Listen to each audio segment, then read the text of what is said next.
Like many of you, we always seem to have boxes delivered to the apartment. Today, we're gonna turn one of those into a doll bed for Charlotte.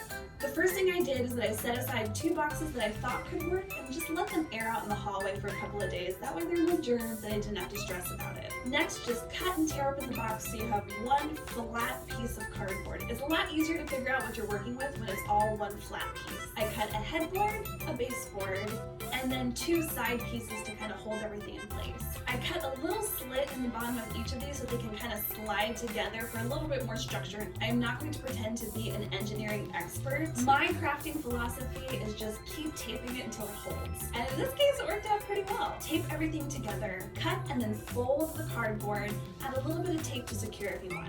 You can use duct tape or painter's tape here, but honestly, duct tape's gonna be better because it's gonna hold everything in place. I wanted the finished bed to be a surprise for Charlotte, but I got so excited when the construction part was over that I had to give her a little sneak preview.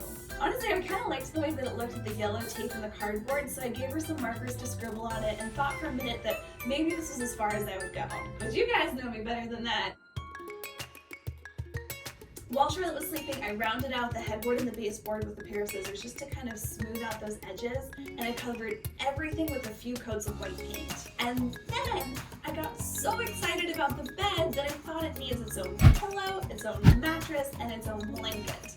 So I took out my box of scrap fabrics, found a couple of things that would look really cute in her room, and got to work. For the mattress, I sort of just measured the bottom of the bed and cut out a piece of paper to be a template. I cut out 2 pieces of fabric that were that size, sewed them together, turned everything inside out, and stuffed it with some cotton batting I had from Charlotte's first Halloween costume to make sort of a squishy sleeping mat. I did the exact same thing to make her pillow just a little bit smaller, and I packed in a lot more stuffing so it was more fluffy. And then finally I took these 2 really pretty pieces of fabric and sewed them together to make a baby blanket. I finished the mattress, the pillow, and the blanket while Charlotte was napping, so I was able to get that element of surprise. I let her walk out and find her shiny new bed with her baby inside of it, and honestly, she was so excited. What is that? Baby special pillow?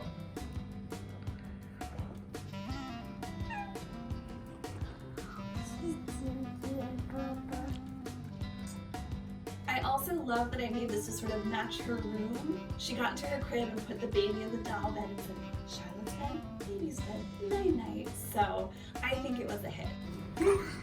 Where are you bringing your bed? You're so strong.